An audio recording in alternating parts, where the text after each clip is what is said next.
ഈ ഒരു കേസിൽ രക്ഷപ്പെട്ടു പോയി. അങ്ങനിപ്പോൾ പറയാൻ പറ്റില്ലല്ലോ, ഞാനല്ലല്ലോ അത് തീരുമാനിക്കുന്നത്. തീർച്ചയായിട്ടും ഇനിയും അത്തരത്തിലൊരു കഥ ഉണ്ടാകണം, ഒരു നല്ല കേസ്. അതിൻ്റെ ഒരു പാർട്ട് 2 എന്നുള്ള രീതിയിലല്ല സേവ് ചെയ്യുന്നത്. ദൃശ്യം പോലും ഒരു പാർട്ട് 2 ഉണ്ടാകുന്നതാണ്. അത് ഒരു സ്ഥിരം പരിപാടിയാക്കാനൊന്നും അതിപ്പോൾ പറയാൻ പറ്റില്ല. അതെനിക്ക് ഹാപ്പി. ഇത് സംഭവിച്ചാണല്ലോ, ഇങ്ങനെ സിനിമ ഉണ്ടായതാണല്ലോ. ഇനി അടുത്ത് വരുന്ന ഇതിന് വലിയൊരു കേസ് ആയിട്ട് വരാൻ സാധിക്കട്ടെ അത് നമുക്ക് പ്രാർത്ഥിക്കാം.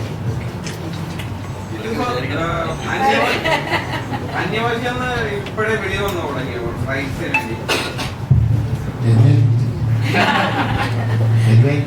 എന്തായാലും ഞാൻ ബോംബെയിൽ ഉണ്ടായിരുന്നു.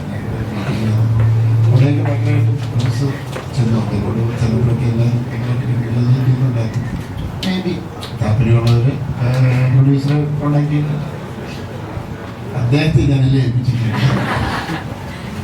എനിക്ക് എന്റെ പിള്ളേരുണ്ടടാ എന്നാണ് അന്ന് കാലഘട്ടം പറഞ്ഞത്.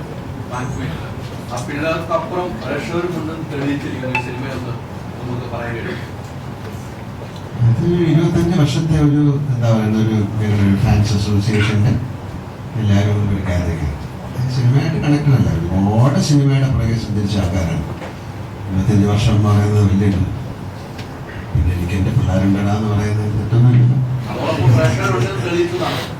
നമ്മൾ അവകാശവാദം എന്ന് പറയുന്നില്ല, അതൊരു മൂവ്മെന്റിൽ അവരുമായിട്ട് സംസാരിച്ചാണ്. നല്ല സിനിമയുടെ കൂടെ പ്രേക്ഷകരുണ്ടാകുന്ന തെളിയിക്കപ്പെട്ട ഒരു സിനിമയാണ്. തീർച്ചയായിട്ടും എൻ്റെ സിനിമ മാത്രമല്ല, എല്ലാ നല്ല സിനിമകൾക്കും പ്രേക്ഷകരുണ്ടാകണം, എല്ലാവർക്കും നല്ല പിള്ളേരുണ്ടാകണം എന്ന് പറഞ്ഞു വെക്കുന്ന ഒരു ഡയലോഗുണ്ട്, മേൽക്കോടതി ഉണ്ടെന്നാണ് പറഞ്ഞു വെക്കുന്നത്. അതാണ് ഞങ്ങൾക്ക് സെക്കൻഡ് പാർട്ടിനുള്ള ഒരു ആഗ്രഹം വീണ്ടും വീണ്ടും വരുന്നത്.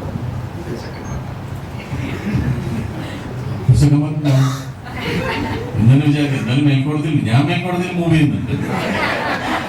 ഇതങ്ങനെ വിട്ടുകൊടുക്കാൻ പറ്റും. മേൽക്കോടതിയിലേക്ക് ഞാൻ പോകുന്നുണ്ട്.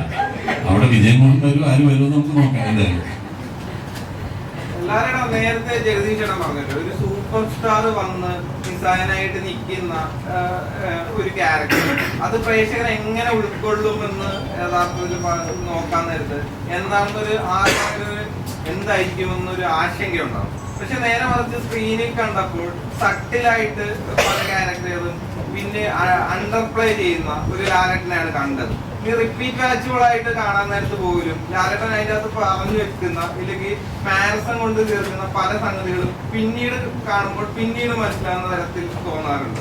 അപ്പം അത് എങ്ങനെയായിരുന്നു ഒരു ആക്ടർ എന്ന നിലയിൽ, ഒരു സൂപ്പർ സ്റ്റാർ എന്ന നിലയിൽ ആ ജഡ്ജ്മെന്റ് ചെയ്തത്? സൂപ്പർ സ്റ്റാർ എന്നുള്ള രീതിയിലൊന്നും നമുക്ക് അഭിനയിക്കാൻ പറ്റത്തില്ല. ഒരു ആക്ടർ ആ ശങ്ക ഉണ്ടായിരുന്നില്ല, അതാണ് ശങ്ക. അങ്ങനെയല്ല, ആ കഥാപാത്രത്തിന് അനുയോജ്യമായ ഒരു എന്താ പറയണ്ട, ആ സാഹചര്യത്തിൽ അയാൾ എങ്ങനെ പെരുമാറും, അങ്ങനെയാണ് ഒരു ആക്ടർ ഉണ്ടാകുന്നത്. ആ ഒരു സിറ്റുവേഷനിൽ അയാൾ എങ്ങനെ ബിഹേവ് ചെയ്യുന്നതാണ്.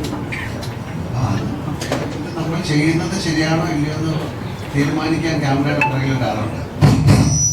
തീർച്ചയായിട്ടും അങ്ങനെയാണ്. ഇതിന് വേറെ പ്രത്യേകിച്ചൊന്നും ചെയ്യാൻ പറ്റില്ലല്ലോ. അത് വളരെ ലിമിറ്റഡ് സ്പേസിനുള്ളിൽ ഒരുപാട് ഒരു ക്ലോസ്ട്രോഫോബിക് ഫീലിങ്ങിലാണല്ലോ ആ സിനിമ കിട്ടുകൊണ്ടിരിക്കുന്നത്.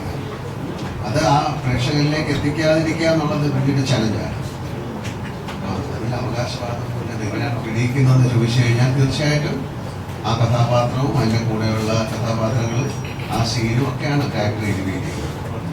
നല്ല റോളുകൾ കിട്ടുക എന്ന് പറയുന്നത് അത് നല്ല ആൾക്കാരുമായിട്ട് അഭിനയിക്കാൻ സാധിക്കുന്നത് ഒരു ആക്ടറെ സംബന്ധിച്ചുള്ള ഒരു ഭാഗ്യമാണ്.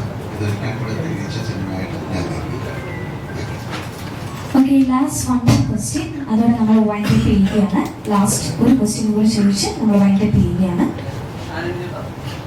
സാധാരണ നമ്മൾ മലയാള സിനിമയ്ക്ക് ഒരു മാസം മുമ്പോ 2 മാസം മുമ്പോ ഡേറ്റ് തീരുമാനിക്കുന്നത് കഴിഞ്ഞ ഒരുപാട് വിറ്റീസ് തമിഴായാലും തെലുങ്കായാലും ഒക്കെ പാൻ ഇന്ത്യൻ സിനിമകൾ വരുമ്പോൾ ഡേറ്റ് മാറ്റാറാണ് പതിവ് എല്ലാവരും. എന്തായാലും നേരിപ്പോൾ 2 പാൻ ഇന്ത്യൻ പടങ്ങൾ ഷാറുഖാനോടും പ്രഭാസിന്റെ പടത്തിനോടും എന്തായിരുന്നു ആ ഒരു കോൺഫറൻസ്? അല്ല, മലയാളികൾക്ക് നമ്മുടെ ഇതുവരെയുള്ള ഒരു ചിന്തയിൽ 100% മോഹൻലാൽ സാറിൻ്റെ ഒരു സിനിമ കാണുക എന്നുള്ളൊരു ആഗ്രഹം തന്നെ ആയിരിക്കും മലയാളികളുടെ മനസ്സിൽ. അപ്പോൾ നമുക്ക് മറ്റ് ചിത്രങ്ങളൊന്നും റിലീസിൻ്റെ സമയത്ത് നമ്മുടെ മനസ്സിൽ പോയിട്ടില്ല. അതൊരു ഓപ്പോസിഷൻ സിനിമയുടെ കാര്യം അങ്ങനെ കണ്ടിട്ടില്ല. അല്ല, അതിനൊരു കളക്ഷൻ ഉണ്ടാവും, അത് ആ ഒരു സൈഡിൽ അതിൻ്റെ തലത്തിൽ നിന്ന് വരും. പക്ഷെ മോഹൻലാൽ സാറിൻ്റെ ഒരു സിനിമ എന്നും സക്സസ് എന്ന് പറഞ്ഞാൽ പിന്നെ മറ്റു സിനിമകളുമായിട്ട് അതിന് കമ്പാരിസൺ ഇതിന് മുൻകാലങ്ങളിൽ ഉണ്ടായിട്ടില്ല. അപ്പോൾ അത് തന്നെയാണ് അതിൻ്റെ ഒരു പ്രചോദനം തരുന്നത്, തീരുമാനിക്കാൻ സാധിക്കുന്നത്. Okay. നേരെ സിനിമ ലാലേട്ടനിലെ നടനെ എക്സ്പ്ലോർ ചെയ്തൊരു ചിത്രമാണ്. ഇപ്പൊ മലൈക്കോട്ടെ വാലിബം വരാൻ നേരത്ത് ലാലേട്ടൻ നടനെയും താരത്തെയും ഒരേ സമയത്ത് എക്സ്പ്ലോർ ചെയ്യുന്ന ചിത്രമായിരിക്കും. ഞാൻ അത് കണ്ടിട്ട് മൂന്നെന്നെ പറയാം. എനിക്ക് അറിയൂടാ, കാര്യം അതിൽ വേറെ ഡിഫറെൻ്റ് ആയിട്ടുള്ള ഷോണറിലുള്ള ഫിലിമാണ്. അങ്ങനെ ഒരു സിനിമ ഉണ്ടായിട്ടില്ല. ഒരു എന്താ ഒരു ഫോക്ക് ലോറോ ഒരു എന്താ പറയണ്ട ഒരു സ്ഥലകാല ഒന്നും ഇല്ലാത്തൊരു സ്ഥലത്ത് നടക്കുന്ന ഒരു കഥ പോലെയാണ്.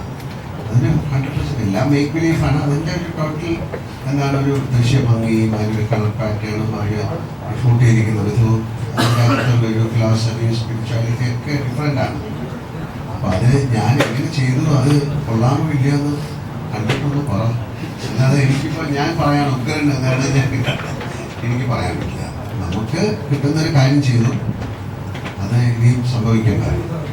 മോശം സിനിമ ആകാൻ സാധ്യതയില്ല. അത്രയുള്ളൂ. Okay, thank you. The last question ആയിരുന്നു സമയപരിമിതിയിലാണ്. Next we are moving on to a beautiful moment, ഒരു സർപ്രൈസിംഗ് മൊമെന്റിലേക്കാണ്, ഒരു സ്പെഷ്യൽ മൊമെന്റിലേക്കാണ് ഇനി നമ്മൾ മൂവ് ഓൺ ചെയ്യുന്നത്. അത് മൊമെന്റ് എക്സ്പ്ലെയിൻ ചെയ്യുന്നതിന് മുന്നേ നമുക്കൊരു AV പ്ലേ ചെയ്തതിന് ശേഷം നമുക്ക് ആ മൊമെന്റിലേക്ക് പോകാം. സോ